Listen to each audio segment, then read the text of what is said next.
नमस्कार दोस्तों, मैं प्रेम आपकी जो राजस्थान चित्रकला है इसमें अपना टॉपिक लेके जो हमारा मेवाड़ का या मेवाड़ शैली चल रहा है। मेवाड़ स्कूल के अंदर हमने जो हमारी क्लास जो चल रही है इसका ये चौथा पार्ट होगा और उसके बाद में हम मारवाड़ और ढूंढाड़ व नेक्स्ट हाड़ौती के बारे में पढ़ेंगे, उन शैलियों के बारे में पढ़ेंगे। तो दोस्तों, सबसे पहली बात तो ये है कि जो चित्रकला का टॉपिक चल रहा है इसको आप क्या नोट कर रहे हो? अगर कर रहे हो तो आपको ये कैसा लगा इसके बारे में आप कमेंट करके जरूर बताएं, ताकि हमें पता चले भी हम जो करवा रहे हैं वो ज़्यादा डीपली तो नहीं है। तो अगर आपको जैसा लगे वैसी अपने जो इच्छा है वो जरूर हमें बताएं। तो राजस्थानी चित्रकला के अंदर हमारा जो पोर्शन चल रहा था जिसके अंदर हमने दोस्तों पढ़ रखा है मेवाड़ शैली या मेवाड़ स्कूल चल रहा था हमारा। तो मेवाड़ स्कूल के अंदर जो मेवाड़ शैली चल रहा था इसमें आपने तीन बातें तो दोस्तों मुख्य रूप से याद रखनी पड़ेगी। नंबर एक तो कि मेवाड़ का जो स्वर्ण काल है, मेवाड़ शैली है उसका अगर पूछ ले आपसे स्वर्ण काल, तो स्वर्ण काल दोस्तों किसके समय था?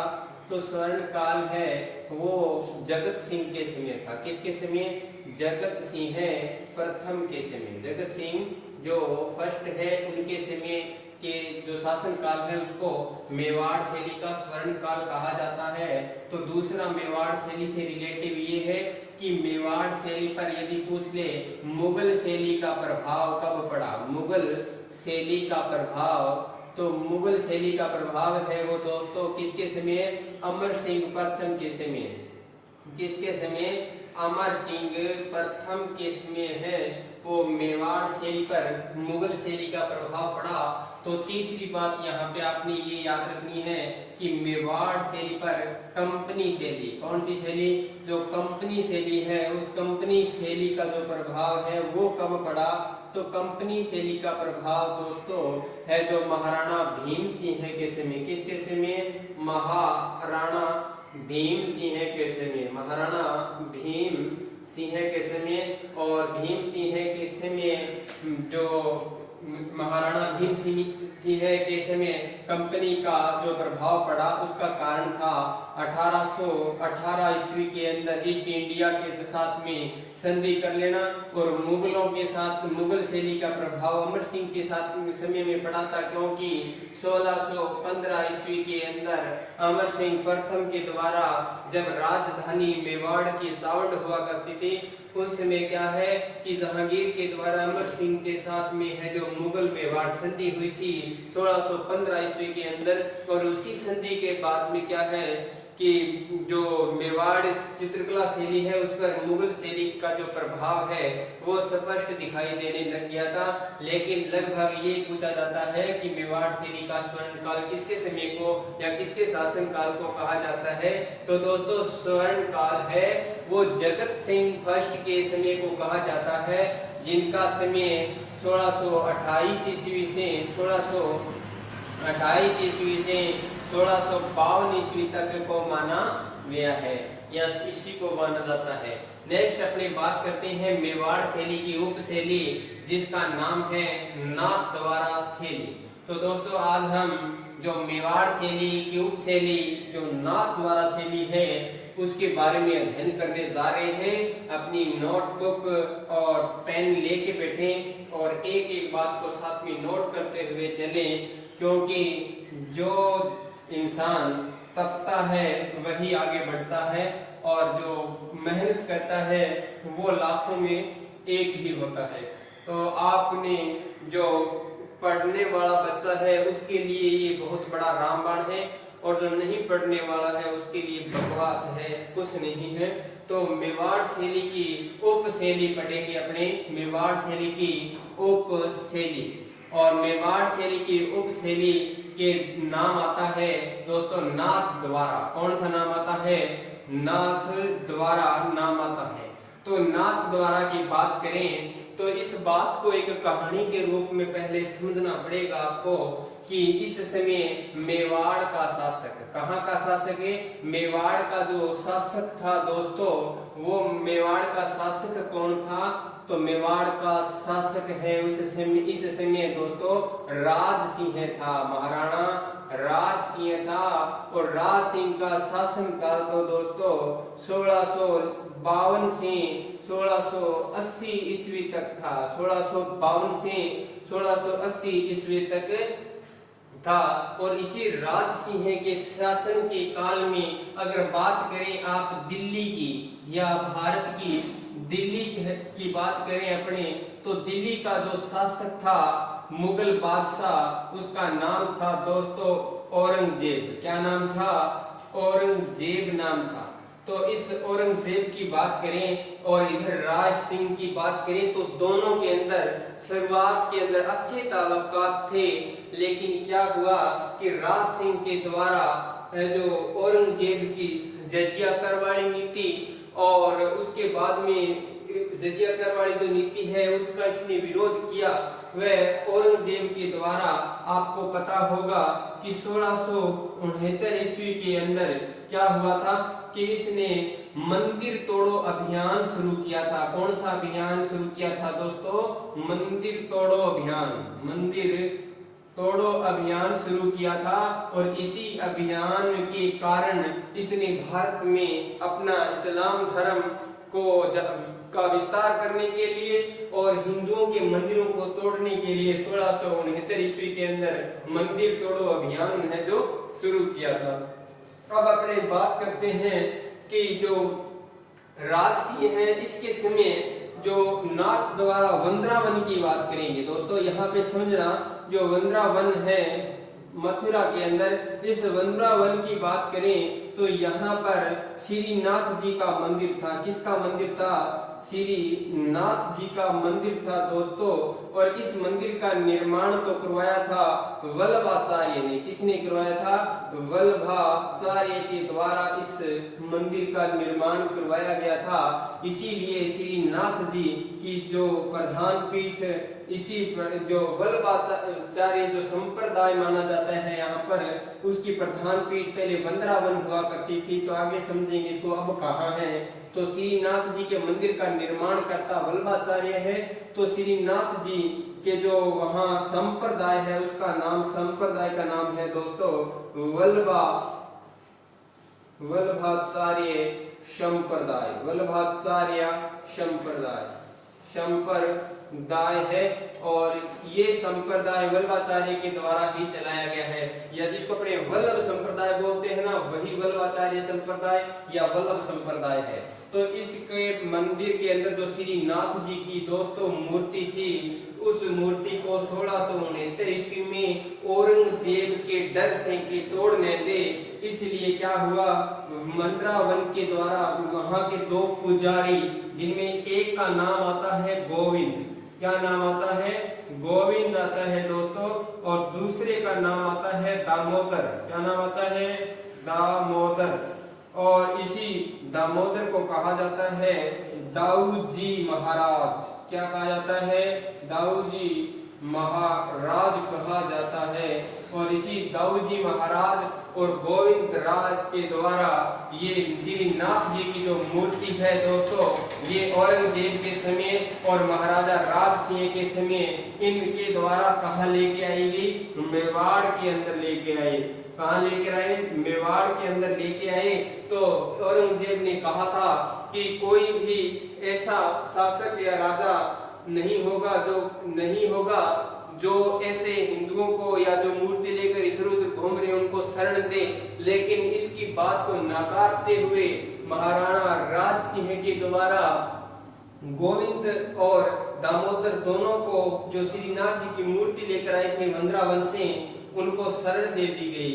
और शरण कहाँ दे दी गई, मेवाड़ के अंदर शरण दी गई दोस्तों। और ये शरण है वो कब दी गई, तो याद रहे 1670 और 71 के अंदर ही ये शरण दी गई थी। तो 1670-71 के अंदर ये शरण दी गई थी। लेकिन क्या हुआ दोस्तों, इसी मंदिर के बारे में आगे अपने भी बात करेंगे, इस चीज को आपने समझना है तो क्या हुआ, यहाँ पर मेवाड़ में 1670-71 में शरण दी गई, लेकिन मेवाड़ के इसी महाराणा राज सिंह ने क्या किया, 10 फरवरी के दिन 10 फरवरी सन 1672 ईस्वी को 10 फरवरी सन 1672 ईस्वी को एक गांव का नाम आता है जिसका नाम है सिहाड़ गांव है, और या सियाड़ भी आता है, कई जगह ऐसे लिखा हुआ है दोस्तों सियाड़, तो आप दोनों ही नाम ध्यान में रखना। तो ये इस गांव के अंदर है एक मंदिर बनवाया। कब बनवाया मंदिर, 10 फरवरी 1672 ईस्वी को मंदिर बनवाया, किसने, राज सिंह के समय। और क्या हुआ, इस सिहाड़ या सियाड़ गांव के अंदर श्री नाथ जी का मंदिर के अंदर इस मूर्ति की स्थापना की गई। श्री नाथ जी के मंदिर के अंदर यहाँ पर 10 फरवरी को सिहाड़ गांव में क्या बनाया था दोस्तों, मंदिर बनवाया था, और इसी मंदिर के अंदर श्री नाथ जी की मूर्ति को सिहाड़ जो राजसमंद जिले के अंदर आता है वर्तमान में, वहां पर क्या है, इस मूर्ति को स्थापित किया गया। और यही इसी दिन या 10 फरवरी के दिन से ही इस सिहाड़ गांव का नाम क्या हो गया, नाथ द्वारा हो गया। क्या हो गया, नाथ द्वारा। इसी गांव को उसी दिन से क्या कहने लगे, नाथ द्वारा। तो एक बार आप दोबारा से इसको मैं रिपीट करता हूँ, मेवाड़ शैली पढ़ रहे हैं। मेवाड़ शैली की जो नाथ द्वारा शैली है वो दोस्तों उप शैली है। इस समय मेवाड़ का शासक महाराणा राज सिंह हुआ करता था, और महाराणा राज सिंह की बात करें दोस्तों तो इसका समय 1652 ईस्वी से 1680 ईस्वी तक था, और इनके समय दिल्ली का जो बादशाह है वो दोस्तों औरंगजेब हुआ करता था। और औरंगजेब ने क्या किया कि 1669 ईस्वी के अंदर मंदिर तोड़ो अभियान शुरू किया था। अब उसके अभियान से लोग डर चुके थे। अगर ऐसे कहें भी लोगों के मन में भय बैठ गया था भी सारे हिंदू मंदिर तोड़ दिए जाएंगे तो पता नहीं क्या होगा, इसलिए जो वृंदावन के अंदर क्या है, श्री नाथ जी की मूर्ति है, जिस मंदिर था वहां पर, जिसको वल्लभाचार्य के द्वारा बनवाया गया था, और इस वहां पर वल्लभ संप्रदाय था, वल्लभाचार्य संप्रदाय या वल्लभ संप्रदाय था, और उसी वल्लभ संप्रदाय के 2 पुजारी जिनको अपने गोस्वामी या स्वामी बोलते हैं, उनका नाम आता है गोविंद और दामोदर।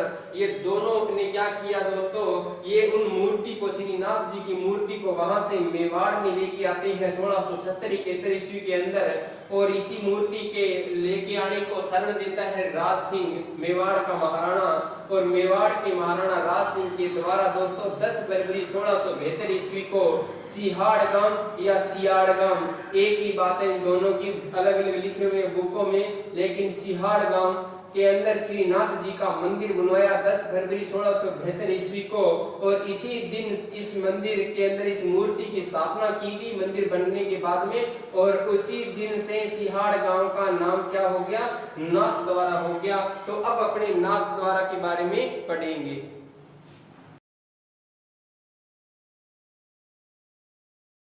आपने पढ़ा, अब अपने शुरू करेंगे नाथ द्वारा शैली की और क्या क्या बातें हैं। तो नाथ द्वारा शैली के अंदर दोस्तों अभी अपने पढ़ेंगे, क्योंकि सियाड़ गांव से नाथ द्वारा नाम तो हो गया है, इसके बारे में अभी आपको संपूर्ण जानकारी इस वीडियो में मिलेगी। अगर आपको इस वीडियो को पूरा देखोगे बिना स्किप किए हुए या बिना बीच में छोड़े हुए, तभी आपको इसका फायदा मिलेगा। तो अभी नाथ द्वारा के बारे में आपने पढ़ा कि कौन से गांव का नाम है जो नाथ द्वारा हुआ, तो ये देखो सिहाड़ गांव का नाम ही क्या कर दिया गया था दोस्तों, नाथ द्वारा कर दिया गया था। और नाथ द्वारा नाम कब किया, 10 फरवरी सन 1672 ईस्वी को महाराजा राज सिंह के द्वारा जब मंदिर की स्थापना की गई थी उसी दिन से। लेकिन इसी मंदिर की स्थापना के साथ साथ में यहाँ पर एक शैली का निर्माण हुआ, उसी को कहा जाता है नाथ द्वारा शैली। कौन सी शैली, नाथ द्वारा शैली का है जो विकास हुआ, शैली का विकास हुआ या उद्भव हुआ या ये प्रारंभ हुई। और दोस्तों नाथ द्वारा शैली की बात करें तो ये 2 शैलियों से मिलकर बनी हुई थी। 2 शैली कौन कौन सी, मूर्ति कहां से आई थी, वृंदावन से, तो इसके अंदर दोस्तों ब्रज शैली, कौन सी शैली, ब्रज शैली का विकास हुआ, ब्रज शैली का विकास हुआ। और एक ब्रज शैली प्लस में दूसरी थी मेवाड़ शैली। कौन सी शैली, मेवाड़ शैली। ये 2 शैलियां हैं जो इसके अंदर मिली हुई थी। और इन्हीं दोनों शैलियों से मिलकर कौन सी शैली का निर्माण हुआ? नाथद्वारा शैली का। द्वारा देखिए, सिहाड़ गांव का नाम नाथद्वारा 10 फरवरी सन 1672 में पड़ा और इसी दिन है जो नाथद्वारा शैली का विकास किया हुआ या प्रारंभ हुआ। और ये दो शैलियों से मिलकर बनी हुई है, ब्रिज शैली और मेवाड़ शैली, इन दोनों से मिलकर बनी हुई है दोस्तों। और ध्यान रहे, इस नाथद्वारा शैली को वल्लभ शैली भी कहा जाता है। कौन सी शैली कहा जाता है? वल्लभ शैली के नाम से भी जाना जाता है। वल्लभ शैली के नाम से भी जाना जाता है। नाथद्वारा शैली का दूसरा नाम क्या है? वल्लभ शैली है। तो आपने पूछा जा सकता है कि वल्लभ संप्रदाय की प्रधान पीठ, वल्लभ संप्रदाय की प्रधान पीठ कहाँ है? तो प्रधान पीठ राजस्थान के अंदर बात करें दोस्तों तो ये यहाँ पर नाथद्वारा के अंदर है। इसीलिए इसको वल्लभ शैली, नाथद्वारा शैली कहते हैं, जो दो शैलियों के मिश्रण है, ब्रिज शैली और मेवाड़ शैली। तो अब अपने इसके अंदर बात करेंगे कि जो नाथद्वारा शैली है उसमें किस किस प्रकार के चित्रों का चित्रांकन किया गया है। तो भगवान से संबंधित, श्री कृष्ण से संबंधित ये शैली है। तो अब इस शैली के बारे में दोस्तों आगे पढ़ते हैं और आपको पता चले कि इस प्रकार के यहाँ पर चित्र हैं और किस प्रकार की इस शैली की विशेषता है। अभी देखिए दोस्तों, आप साथ साथ में नोट करते चलिए ताकि आप भूले नहीं, और जो साथ में नोट करता है उसके स्थायी याद रहता है। तो अभी देखिए, आप नाथद्वारा शैली के बारे में नेक्स्ट पढ़ेंगे। यहाँ पर किस प्रकार के चित्रों का चित्रांकन किया गया है। तो दोस्तों, नाथद्वारा शैली में सबसे पहले बात करें तो चित्र एक की बात करें तो दोस्तों यहाँ पर सर्वाधिक चित्र मिलते हैं वो बाल लीलाओं के मिलते हैं। बाल लीला, बाल लीला है भगवान कृष्ण की, उनके चित्र मिलते हैं।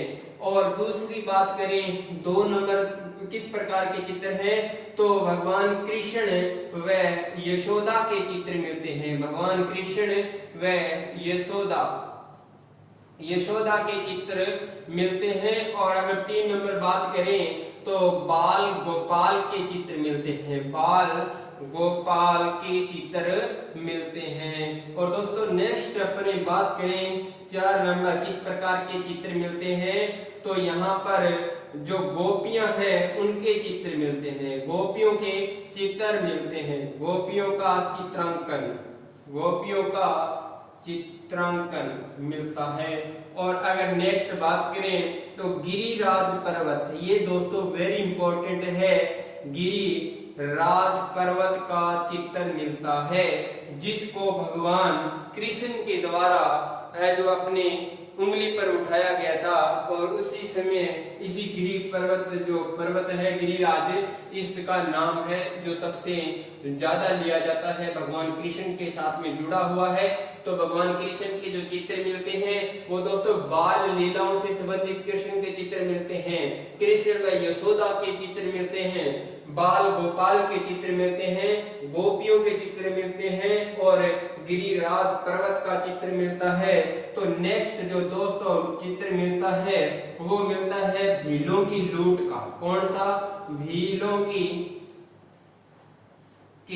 लूट का चित्र मिलता है। भीलों की लूट या इसी को बोलते हैं दोस्तों अन्नकूट महोत्सव का चित्र। अन्नकूट महोत्सव का चित्र कहाँ मिलता है तो ये मिलता है दोस्तों नाथद्वारा में। ये इंपॉर्टेंट है, भीलों की लूट का चित्र या अन्नकूट महोत्सव का जो चित्र है वो कहाँ पर मिलता है तो दोस्तों ये चित्र मिलता है नाथद्वारा के अंदर।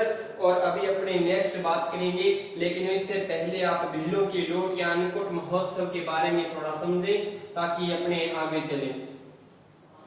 तो जो अपना भीलों की लूट या इसी को बोलते हैं अन्नकूट महोत्सव, इसके बारे में दोस्तों अभी अपने पढ़ेंगे। तो मैं यहाँ पे लिखता हूँ अन्नकूट महोत्सव, अन्नकूट महोत्सव, इसके बारे में पढ़ें। तो दोस्तों सबसे पहले तो आपको पता होना चाहिए कि जो अन्नकूट महोत्सव है ये कब आता है, ये कब मनाया जाता है। अगर आपको इसको याद करना है तो दीपावली कब आती है, कार्तिक अमावस्या के दिन दीपावली का त्योहार आता है दोस्तों। तो कार्तिक अमावस्या के दिन जो कार्तिक अमावस्या के दिन दीपावली आती है, और जिस दिन हमारे राम का जो दिन होता है दूसरे दिन, वो होता है कार्तिक शुक्ल पक्ष की प्रतिपदा होता है। क्या होता है वो, कार्तिक शुक्ल पक्ष की प्रतिपदा होता है।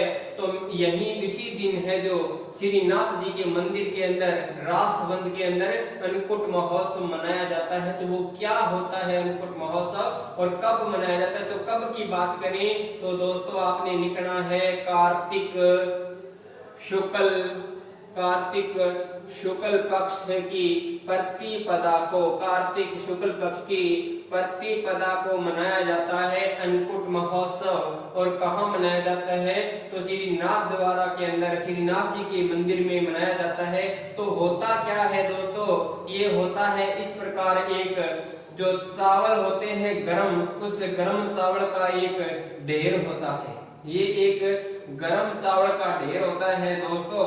इसमें क्या कहते हैं कि ये गरम चावल है, गरम चावल होते हैं। और इनका अगर वजन पूछे तो 20 क्विंटल होते हैं, 20 क्विंटल वजन होता है इसमें। इस 20 क्विंटल जो चावल है उसका कार्तिक शुक्ल प्रतिपदा को जो राम का दिन होता है दीपावली के दूसरे दिन, उस दिन श्रीनाथ जी की पूजा पाठ करने के बाद में इस जो गर्म चावल के ढेर है, जो 20 क्विंटल चावल है दोस्तों, इस 20 क्विंटल चावलों को लूटने का काम है वो भील जाति के द्वारा किया जाता है। कौन सी जाति द्वारा किया जाता है, भील जाति के द्वारा ये इसको लूटा जाता है, इन चावलों को लूटा जाता है। इसीलिए इसे कहा जाता है, जो अन्नकूट महोत्सव है इसी को कहा जाता है भीलों की लूट। क्या कहा जाता है, भीलों की लूट। और इसी भीलों की लूट का जो चित्रांकन है वो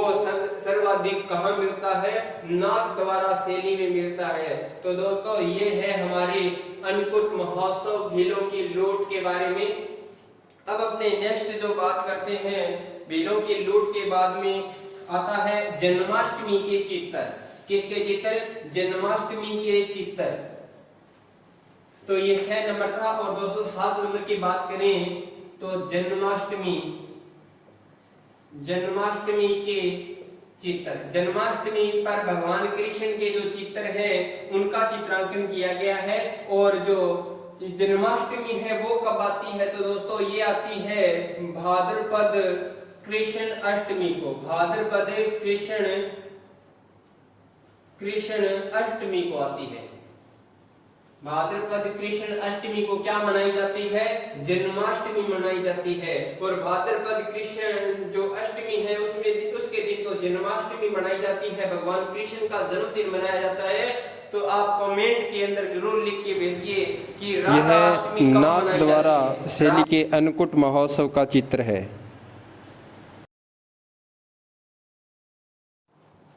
गोपियों के चित्र मिलते हैं, और गोपियों के चित्र के बाद में भीलों की जो लूट के चित्र और कृष्ण जन्माष्टमी के चित्र है जो मिलते हैं हमें। और इसके बाद में अगर बात करें हम तो होली और दीपावली पर भगवान कृष्ण के चित्र, होली व दीपावली पर, इस पर भगवान कृष्ण के चित्रों का अंकन मिलता है। कहीं पर जो पटाखे वगैरह है वो चलाते हुए, और दीपावली पर जो होली पर रंग वगैरह के साथ में, और दीपावली पर जो पटाखों के साथ में है जो भगवान कृष्ण के चित्र मिलते हैं। और उसके बाद में अगर 9 नंबर की अपने बात करें किस प्रकार के चित्र है, तो हिंडोली उत्सव के चित्र मिलते हैं। हिंडोली उत्सव के हमें यहाँ पर चित्र मिलते हैं। तो जो चित्रों के प्रकार है वो दोस्तों अपने बार इस जो कृष्ण लीला से संबंधित चित्र है सारे ये ध्यान रखना। और सबसे इंपॉर्टेंट अगर बात आपने ध्यान रखनी है तो चित्रों के अंदर उसके बाद में जो नाथ द्वारा शैली है इसमें जो पिछवाइयां हैं वो सबसे प्रसिद्ध है। पिछवाइयां, जो पिछवाई के चित्र है वो सर्वाधिक प्रसिद्ध है। और पिछवाइयां है इनका जो प्रमुख चित्रकार है वो विठल दास को कहा जाता है। विठल दास को कहा जाता है। पीटर दास जी को क्या है, पिछवाइयों का प्रमुख चित्रकार कहा जाता है। और पिछवाइयां है वो नाथ द्वारा मंदिर के अंदर जो लास्ट जो अंतिम पर्दा है, दीवार है, उसी के लास्ट मूर्ति के पीछे जो चित्रांकन किया हुआ है पर्दे पर, वो पिछवाइया कहलाती है। तो दोस्तों सांझी है वो यहाँ पर केले की प्रसिद्ध है। सांझी की बात करें तो केले की सांझी प्रसिद्ध है। दोस्तों ये ध्यान रखना आपने, केले की सांझी, सांझी प्रसिद्ध है। केले की सांझी कहाँ की प्रसिद्ध है, तो नाथ द्वारा रासबंद की केले की सांझी प्रसिद्ध है। तो पिछवाइयां कहाँ की प्रसिद्ध है, नाथ द्वारा रासबंद की। और जन्माष्टमी के चित्र कहाँ मिलते हैं, नाथ द्वारा में। होली व दीपावली पर भगवान कृष्ण के चित्र कहाँ मिलते हैं, तो नाथ द्वारा में। हिंडोली उत्सव के चित्र कहाँ मिलते हैं, तो नाथ द्वारा में मिलते हैं। तो दोस्तों आपने ये चीजें हैं सारा याद अच्छी तरह से रखना है। हिंडोली जो उत्सव है इसके अंदर गोपियों के द्वारे झूले बनाकर उन पर भगवान कृष्ण उनको झूला झुला रहे हैं, ऐसे चित्रांकन किए गए हैं। कहाँ पर, नाथ द्वारा शैली के अंदर। दोस्तों तो मैं समझूंगा आपको इतना याद हो गया होगा। और अगर याद नहीं है तो इस वीडियो को आप 2 बार 3 बार जितनी बार देखोगे आपके माइंड में बिल्कुल सेट हो जाएगा मामला, कोई प्रॉब्लम नहीं आएगी, सारा कुछ अच्छी तरह से दिमाग में बैठ जाएगा। अब अपने दोस्तों बात करते हैं नाथ द्वारा चित्रकला शैली के जो प्रमुख चित्रकार हैं उनकी बात करेंगे कि किस के यहाँ पर चित्रकार हैं। तो नाथ द्वारा शैली के प्रमुख चित्रकार, नाथ द्वारा शैली के प्रमुख चित्रकारों की बात करें तो दोस्तों भगवान, ये जो शैली है वो भगवान कृष्ण के नाम पे चल रही है और भगवान से संबंधित है। तो दोस्तों यहाँ पर आपको एक बात तो सरल हो जाएगी कि भगवान कृष्ण से रिलेटिव जो कोई भी पर्सन किसी भी प्रकार से आए तो उसका लगभग है वो नाथ द्वारा ही आंसर होगा। अगर बात करें देखो दूसरों कि नाथ द्वारा जो के प्रमुख चित्रकारों की बात करें तो सबसे पहले अगर मैं बात करूं तो चतुर्भुज या चतुर्भुज, और चतुर्भुज के बाद में आता है दोस्तों नारायण, और नारायण के बाद में भगवान। देखो सारे इसी से रिलेटिव है, चतुर्भुज, नारायण, भगवान, और उसके बाद में रामचंद्र, सारे के सारे भगवान से रिलेटिव है। रामचंद्र के बाद में रामलिंग,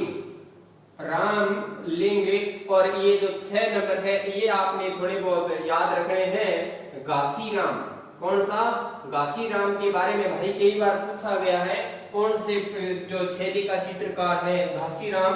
और उसके बाद में नेक्स्ट बात करें तो उदयराज,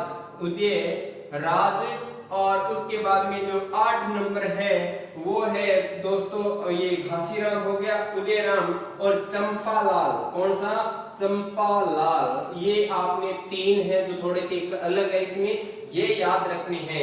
लेकिन एक बात ध्यान रखना, नाथ द्वारा के जो चित्रकार हैं तो भगवान कृष्ण का संबंध जिस प्रकार गोपियों के साथ में रहा है, आंख मिचोली के जो चित्रांकन भी मिले हैं यहाँ पर, तो उसी प्रकार इन चित्रकारों के साथ में महिला चित्रकारों के भी नाम आते हैं दोस्तों। तो ये 8 तो है नाथ द्वारा शैली के पुरुष चित्रकार। और महिला चित्रकारों की बात करें तो महिला चित्रकार की बात करें तो दोस्तों नाम आता है कमला व इलायची। क्या नाम आता है, कमला व इलायची।